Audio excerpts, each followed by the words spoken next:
আসসালামু আলাইকুম রহমতুল্লাহ বারাকাতুহ।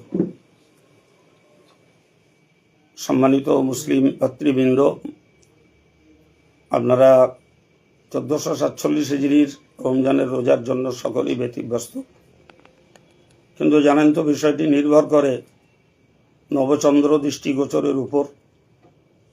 তো আমাদের এখানে দ্বিতীয় অনুপাতে চাঁদের সম্ভাবনা ছিল না, ফলে আমরা বিষয়টা নিয়ে যথেষ্ট সংশয়ের মধ্যে ছিলাম।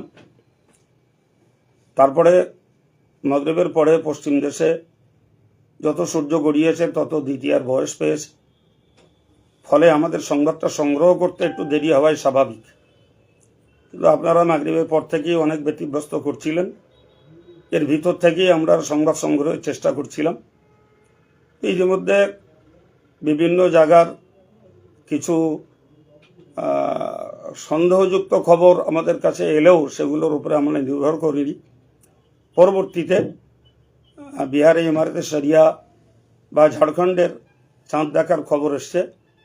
মাতিন সাহেবের সঙ্গে সরাসরি তাদের কথা হয়েছে, ফলে আমরা অল ইন্ডিয়া সুন্নতুল জামাতের সম্পাদক আলহাজ মৌলানা আব্দুল মতিন সাহেবের তাদের সঙ্গে সরাসরি ফোনালাপের ভিত্তিতে এবং তাদের নিশ্চিত চাঁদ দেখার তথ্য সরবরাহ করার ভিত্তিতে আমরা অল ইন্ডিয়া সুন্নতুল জামাতের পক্ষ থেকে জামিয়া রহমানিয়া থেকে আমি দেশের মুসলিম ভাতৃ এবং মাতৃবৃন্দের কাছে এই তথ্য সুনিশ্চিত বলে প্রকাশ করছি যে আজকে রাত্রিতে আপনারা তারাবি পড়ুন। আগামীকাল থেকেই 1447 হিজরির রমজান মাস শুরু বলে ঘোষিত হচ্ছে। এটার উপরেই নিশ্চিত বিশ্বাস রেখে দিয়ে আমরা নিজেরাও তারাবি পড়ব, রোজা করব, আপনাদেরকেও তারাবি এবং রোজা করার জন্য আবেদন রাখছি।